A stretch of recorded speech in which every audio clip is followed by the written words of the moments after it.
Well, small businesses across the country are reeling from the impact of widespread tariffs, of course. Target said today that its earnings may take a hit and may end up passing the cost of tariffs on to customers. Everybody from big box stores to small business owners are feeling the pinch. We're joined now by Haarburger, the founder of Woof. So tell us a little bit, you're telling us a little bit about Woof and your backstory. You guys are kind of all over the place now in Denver. What's Woof?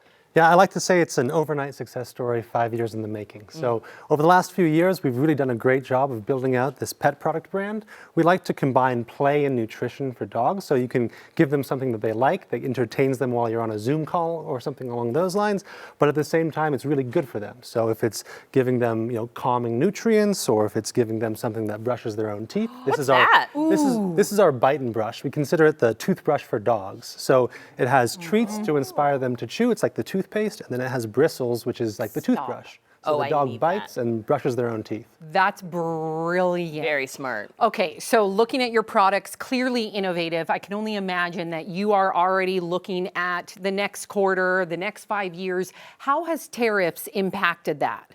Yeah, well, I wish I could say it was easy, but it's definitely not. We're doing all we can to diversify and to try to be nimble as much as possible. Thankfully, we have an amazing team, and I remember the day that the tariffs hit, we jumped on an airplane and flew to South America and tried to figure out alternative sourcing options for some of our key components. But we also manufacture a lot in the United States, so I think having core products made in the United States paired with an international and diversified supply chain is kind of the way to go, but it's not easy. We have to really get creative and kind of roll up our sleeves, and everyone's doing double time to make that possible. Your overnight success story, 5 years in the making, because God knows it takes a lot of effort and, just gumption to get something like this off the ground.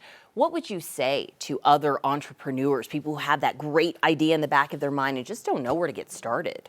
Well, it's funny, nothing that you see on the table here today I started with. I started with something completely different, and then we moved on to what ended up becoming the first hero product, which is the Popsicle. It's this item.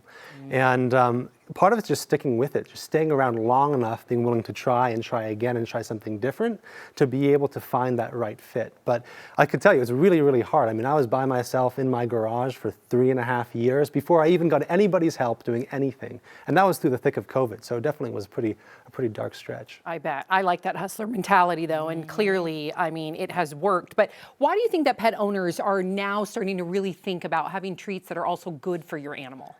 Well, 50 years ago, there was the dog house, and you'd put your dog in the backyard, and they would live in literally in the dog house, right? There's a reason why we use that for a place that you don't want to go, right? These days, dogs sleep on our couch, they sleep on our floor, they sleep in our bed, they cuddle with us sometimes. So it's really this transition to them being part of our family. And you wouldn't give your kids something that wasn't good for them. You wouldn't give them plastic to swallow and chew on. So pet parents are thinking the same thing about their animals, is how can you create something that's really good for them, that improves their quality of life, doesn't just sustain them. And I think that's one of the reasons why Woof has been so successful, is because we really care. We think from a dog first mindset, right? And the outcome has been pretty strong.